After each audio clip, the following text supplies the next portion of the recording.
하나님의 말씀은 신약성경 빌립보서 2장 12절 합독하겠습니다. 그러므로 나의 사랑하는 자들아, 너희가 나 있을 때뿐 아니라 더욱 지금 나 없을 때에도 항상 복종하여 두렵고 떨림으로 너의 구원을 이루라. 아멘. 오늘은 두렵고 떨림으로라는 제목입니다.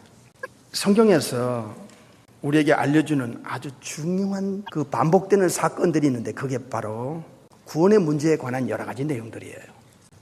이 구원이라고 하는 문제는 죄에서 건진받는 것, 사탄에게서 건진받는 것, 그리고 저주의 운명을 축복의 운명으로, 지옥 갈 운명을 천국 갈 운명으로, 마귀의 자식을 하나님의 자녀로, 영적 죽은 자를 영적으로 살려내는 데서부터 구원이 시작됩니다.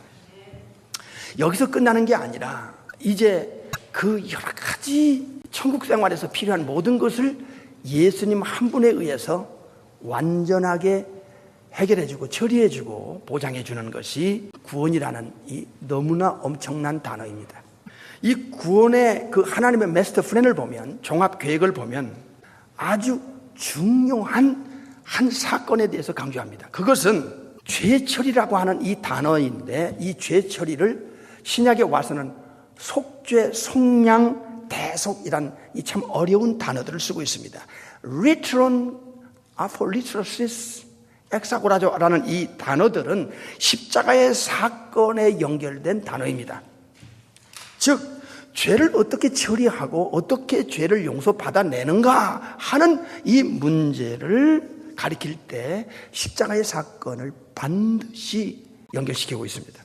이 구원받는 길에 있어서 구약에서 아주 핵심적인 두 사건이 있는데, 하나는 이사야 9장 6절에 바로 인카네이션 하기 전에 삼일체 중에 이후에 하나님 대신 그 전능하신 하나님, 영존하신 아버지, 평강의 왕이 이 땅에 성령의 잉태를 통해서 천국에서 별을 넘고 넘어 이 땅에 오시는 구세주를 알려주고 있습니다. 그래서 구약 성경에 아주 중요한 이 내용이 이사야 9장 6절의 내용입니다. 예수 그리스도의 신분의 명확한 근거를 갖다 드리되는 그 구절이기 때문에 대단히 중요합니다. 그래서 이 구약에서 창세기 1장 1절, 1장 26절에서부터 이사야 9장 6절에 이르는 결론이 뭐냐? 삼위일체, 트리니티, 엘로힘의 이 복수를 알려주고 있는 것입니다. 그래서 이 전능하신 창조주께서 이 땅의 처녀의 잉태를 통해서 이 땅에 내려오시는 구세주는 뭐를 할 거냐에 대한 핵심적인 내용이 이사야 53장의 내용입니다. 그가 찔림은 우리의 허물을 인하며 그가 상함은 우리의 죄악을 인하미라. 그가 징계를 받음으로 우리가 평화를 누리고 그가 채찍에 맞음으로 우리가 나음을 입었도다. 우리는 양 같아서 그릇 행하여 각기 제 길로 갔거늘 여호와께서는, 성부 아버지께서는 우리 무리의 죄악을 그에게 뒤집어 씌웠다, 담당시켰다 하는 이 내용입니다. 이 사실을 천사장 가브리엘이 동정녀 마리아의 남편 될 요셉에게 분명한 것을 지적합니다. 성령 잉태를 지적하고, 그리고 죄에서 구원할 자다, 바로 이사야 53장과 9장에 그 실체를 알려주고 있고, 더 나아가서 임마누엘, 하나님이라는 분이 이 땅에 오셔서 인간들 세상에서 함께 한다는 임마누엘 세 가지를 천사장 가브리엘을 통하여 마리아의 남편 될 요셉에게 알려주고 있는 것입니다. 그러니까 이사야 9장과 이사야 53장의 실체가, 그 세이비어가 바로 예수 그리스도라는 걸 알려주고 있습니다. 그래서 일단 성령의 잉태를 받아 말라기 선지자와 그리고 이사야 40장에 예언했던 광야에 외치는 자를 소리는 세례 요한을 통하여 성령께서 지시합니다. 두 가지를 지시합니다. 하나는 세상 죄를 지고 가는 하나님의 어린 양이다.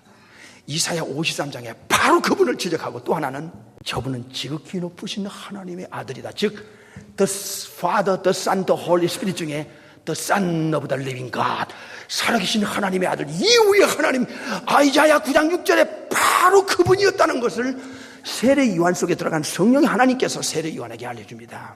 세상 죄를 지고 가고, 그리고 마가 10장 45절에 리트론, 대속물로 죄를 뒤집어 쓰고 죄값을 지불하고 죽임을 당해야 하는 대성물로서의 그 예수 그리스도를 알려줍니다.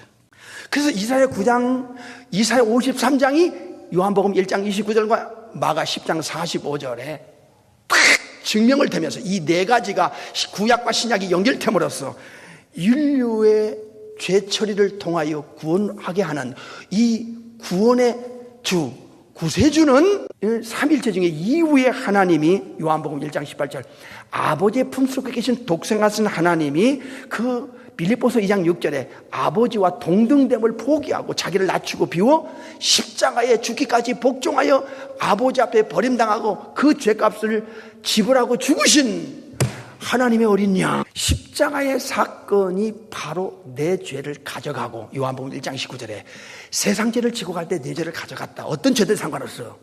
그리고 예수님이 십자가에 죽으실 때 아버지 앞에 버림당합니다. 엘리 엘리 라마 사박더니 버림당하는 것은 마가 10장 45절을 위함이고 이사야 53장의 그 약속의 실체인 것을 알려주고 있는 거예요. 죄를 가져가기만 하면 안 돼. 요한복음 1장 29절에 죄를 가져가서 죄값을 치르고 버림당하고 죽임을 당해야 되는 그 십자가의 사건을 내가 인정하고 받아들이고 믿고 그 피로 내 죄 씻어달라고 회개 자복한 그 진정한 믿음을 하나님께서 보시고 죄를 전가해요. 죄를 넘겨요. 예수님에게 죄를 넘기고 그리고 죄값을 아들 예수님에게 받아요. 이걸 바로 마가 10장 45절에 리트론, 대속, 구속, 속죄라는 단어, 이 아포리트로시스 그리고 엑사고라조라고 하는 이 세 가지 단어가 죄값을 지불하고 죄에서 해방, 자유를 준 것을 가리키는 거예요. 그러니까 구원의 문제는 이 십자가의 사건을 진정으로 내가 인정하고 받아들이느냐에 달려있는 거예요. 잘 들으세요. 내가 십자가에서 예수님이 죽으실 때 내 죄를 가져갔다. 예수님 재림 직전까지 이건 유효한 사건이에요. 왜? 아버지 앞에서 예수님이 대제사장으로 중보자로 변호사로 하시는 이 사역을 하고 계시는 한 십자가의 보혈의 능력, 피의 능력은 예수 그리스도의 피의 능력은 예수님 재림 직전까지 재림 때까지 유효한 피입니다. 보혈입니다. 그러므로 죄에서 자유를 얻게 하면 보혈의 능력, 주의 보혈, 이 보혈의 능력을 내가 인정하고 받아들이냐 이게요. 그리고 그 피를 내 영혼 몸에 묻혀서 내 죄를 아버지 앞에 회개 자복했느냐 이게. 거기에 믿음에 의해서 아버지가 우리 죄를 예수님께로 넘기고 죄값을 예수님께로부터 받아냄으로써 우리는 값없이 아버지 앞에서 구원받게 되는 거예요. 그래서 이 예수님의 베들레헴에 탄생한 이 성육신의 인카네이션의 사건과 그리고 부활 승천에서 하나님 우편에 계시면서 예수님께서 이 세 가지의 역할을 감당함으로써 예수 그리스도 안에 있는 자는 구원받게 되는 거예요. 그 인류의 구원은 예수님이 십자가의 사건에서 죄를 가져가고 죄값을 지불하고 아버지 앞에 버림당한 것은 이건 역사의 팩트입니다.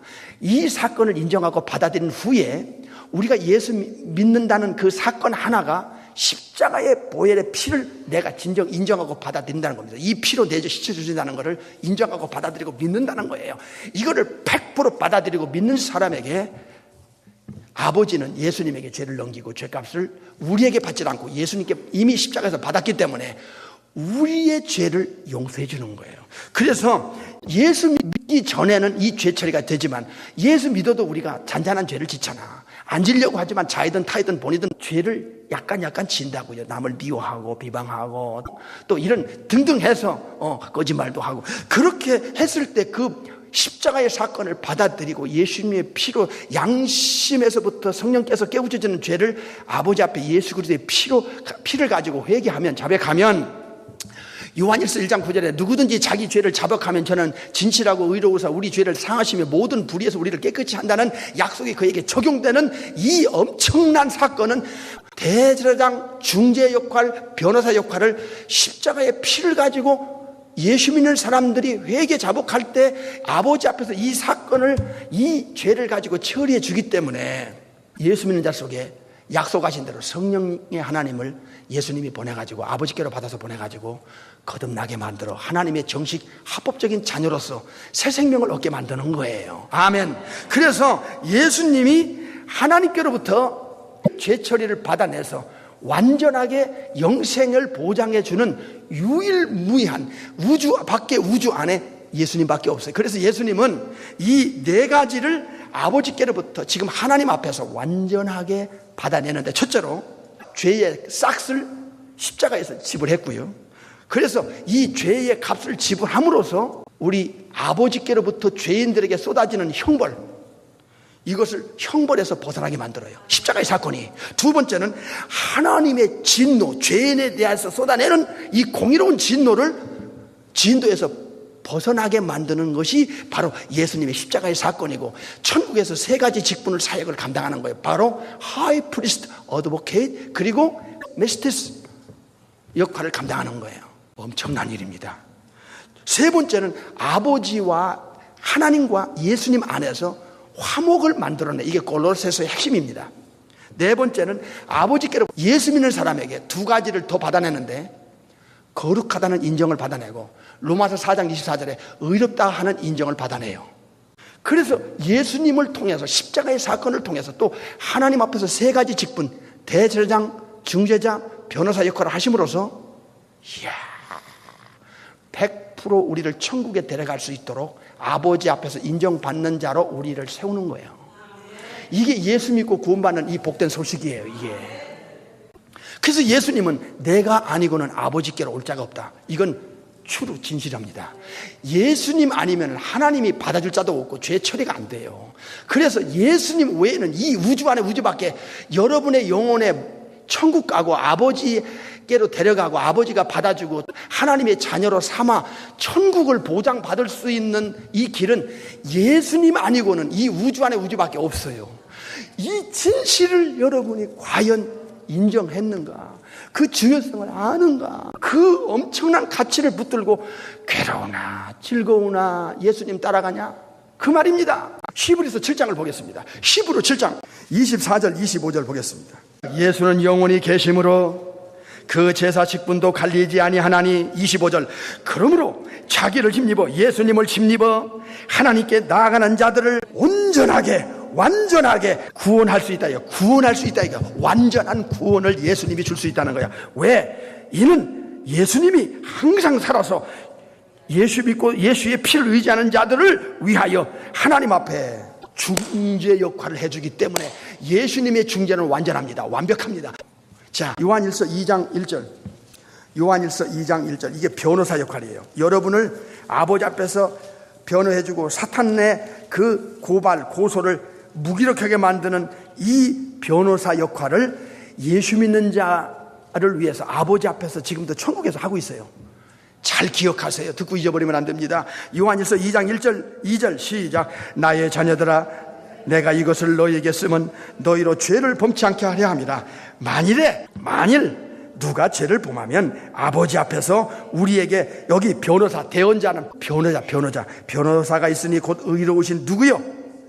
예수 그리스도라. 얘기야. 그 다음에 2절, 저는 예수님은 우리 죄를 위한 화목 제물이니 우리만 위할 뿐 아니요 온 세상의 죄를 위하는 분이다. 이 죄 처리해 주는 분이라는 거예요. 이 우주 안에 예수님 외에는 없다는 것을 그렇게 강조했는데, 이게 여러분의 영혼 속에 못처럼 화살처럼 박혔느냐 하는 거예요. 눈에 보이지 않는 악령들과 귀신들이, 사탄 마귀가 여러분의 환경과 여건과 기가 막힌 그 어떤 분위기 속에서 여러분의 영혼을 뿌리채 흔들려고 하는지 아세요? 시시껄렁한 것들에 의해서 이 믿음이 뿌리채 흔들게끔 하는 배후의 영의 역사가 여러분 임종 때까지 있다는 것을 아셔야 돼요. 우는 사자처럼 두루다니며 산기질을 찾는 이 사탄 마귀가 베드로전서 5장 8절에 기회만 타면 이걸 적절하게 이용해가지고 합리화시켜서 여러분의 믿음을 한 방에 꼬꾸라뜨리려고 하는 이 사탄과 악령들, 이 귀신들의 역사를 여러분이 영적 전쟁의 그 군사로서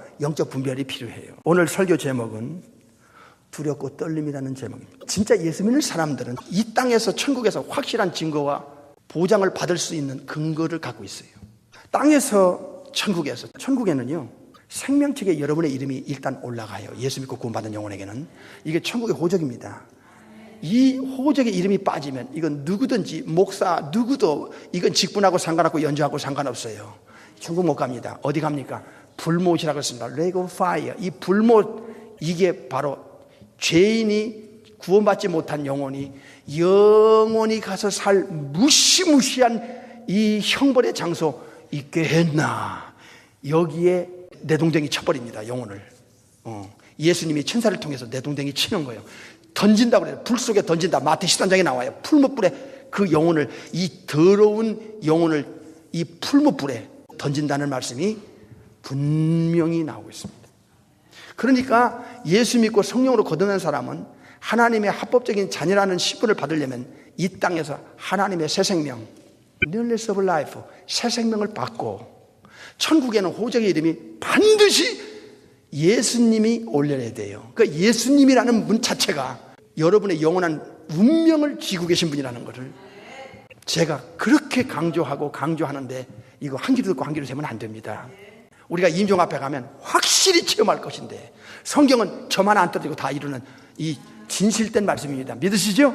네. 두 번째, 이 땅에서 여러분의 영혼 상태입니다. 제일 먼저 여러분의 영혼은 성삼위 하나님과 천사들이, 심지어 마귀 귀신들도 여러분의 영혼 상태를 New Man, Kainos Anthropos, 새로운 창조물이라는 것을 인정받게 해야 됩니다. 이 새로운 사람이라고 하는 것은 몇 가지 특징을 영혼이 갖고 있어요. 첫째로 성령을 쫓아 사는 사람입니다. 로마서 8장 5절 6절에 보니까 이 사람은 영의 일을 생각한다. 영적인 일을 생각하는 부분이 그의 생각 속에, 마음 속에 반드시 들어있어요. 이 거듭나면 이건 틀림없습니다. 영적인 생각을 하는 사람입니다. 로마서 8장 5절 보겠어요. 육신을 쫓는 자는 육신의 일을, 영을 쫓는 자, 이게 영은 성령입니다. 성령을 따라가는 자는 영의 일을 생각하나니 육신의 생각은 사망이요 영의 생각은 생명과 평안이니라. 육신의 생각은 하나님과 왼수가 되나니 이는 하나님의 법에 굴복지 아니할 뿐 아니라 할 수도 없다 그랬습니다. 성령으로 거듭난 영혼은 하나님께서 합법적으로 새 사람이랍니다. 앞에 새 자가 붙어요. Kainos Anthropos, 새로운 사람이라는 뜻입니다. New man이라는 거예요. 그러니까 거듭난 영혼은 성령님이 그 영혼 속에 들어갔고, 새 영, 새 마음, 새 생명이 들어간 변화받은 과거에 예수 믿기 전에 영혼 상태가 아닙니다.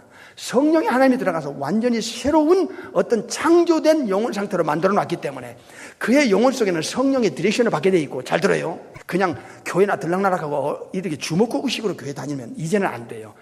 마귀가 여러분을 한 방에 넘어뜨릴 수 있도록 얼마나 텐테이션을 미혹하고 유혹하는지 몰라요. 어떤 방법이든지 꼬꾸라뜨리는 방법을 마귀는 호시탐탐 노리고 있다는 것을 성경에서, 에베소 6장에서 알려주고 있어요.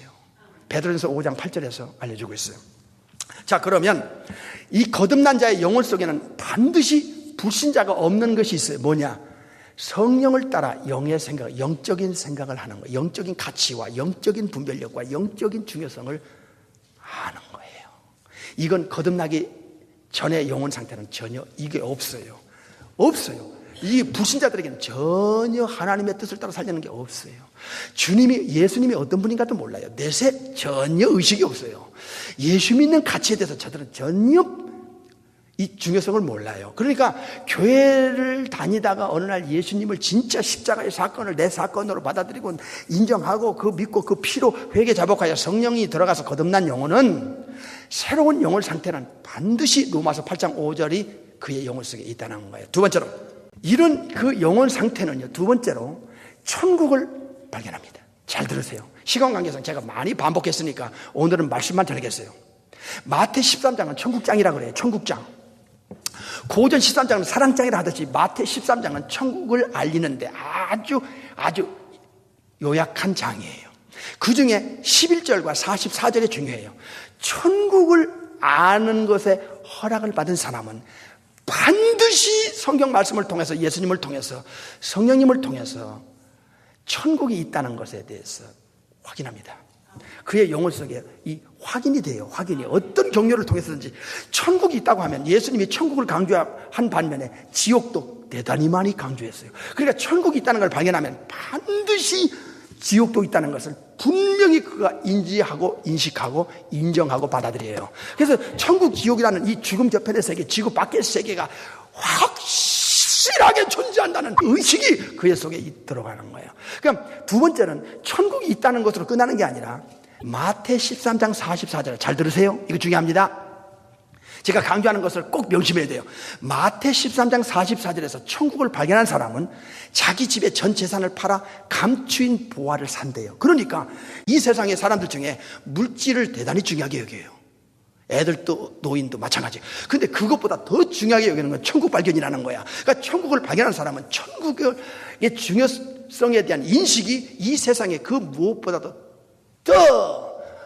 더 중요하게 여긴다는 것이 마태 13장 44절에 주님이 알려줬어요. 그러니까 진짜 천국 발견한 사람은 천국이 그의 인생에 있어서 짧은 생에 육체가 흙으로 돌아가기까지 언제가 이 땅을 떠나고 영원히 예수 믿고 천국 가야 되는데 그 천국이 이 땅에 그 무엇보다도 물질보다도 더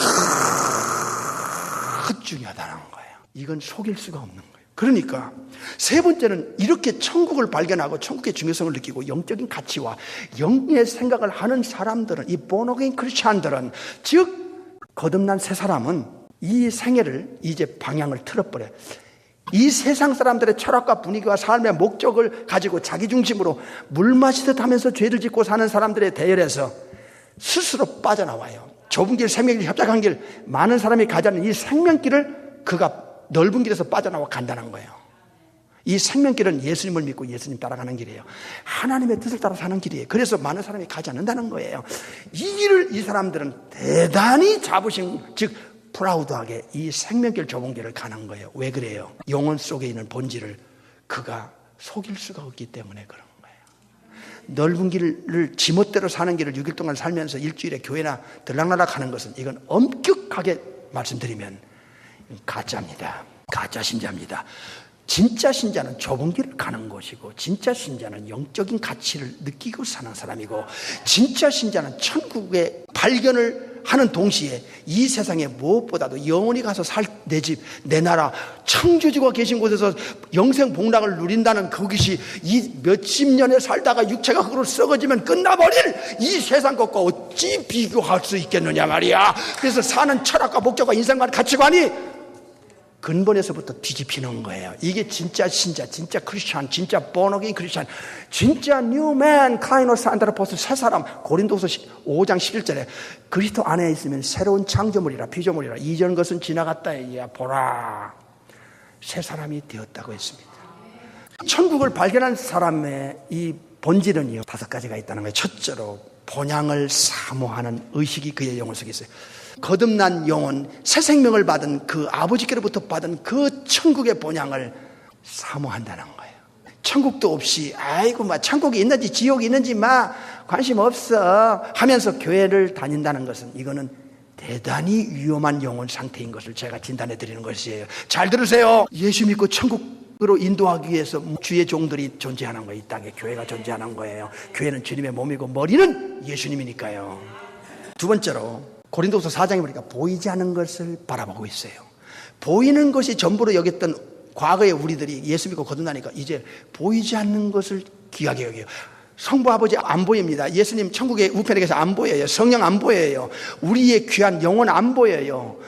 천국 안 보여요. 보이는 것은 시시껄렁한 거야. 없어지는 거야. 보이지 않는 게 중요한 거예요. 이것을 거듭난 후에는 의식이 들어간다는 거죠. 세 번째는 living hope입니다.